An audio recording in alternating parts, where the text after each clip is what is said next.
to build at least 15,000 new classrooms for junior school in the next 2 years.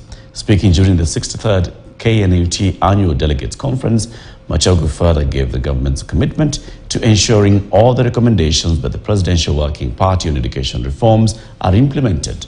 Meanwhile, the Kenya Primary Schools Heads Association Chairperson Johnson Madeka has called for the employment of adequate teachers as the only way to successfully implement the competency-based curriculum.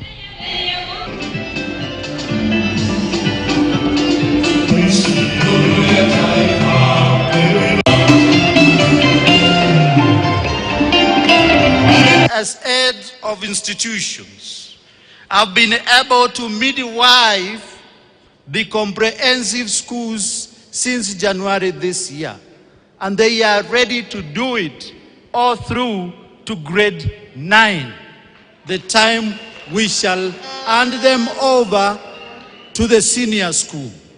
We want to give an assurance to the parents and to the learners who have graduated from KIPSER in grade 6 and those who are moving from grade 7 to grade 8, that come January, we are ready to have 100% transition from grade 6 to grade 7 and grade 7 to grade 8. Our young men and women who are interns in the senior grades of comprehensive school.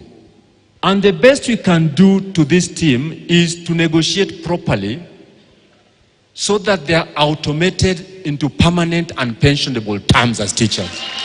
We know, for example, that by 2025, when we will have the first grade 9 class in our junior schools, we will require 15,021. This financial year, government allocated 3.9 billion, which have been earmarked for the construction of classrooms for junior school. A further 9 billion will be provided in January by the World Bank to support the construction of 9,000 classrooms. Still on education matters, the National Assembly's Education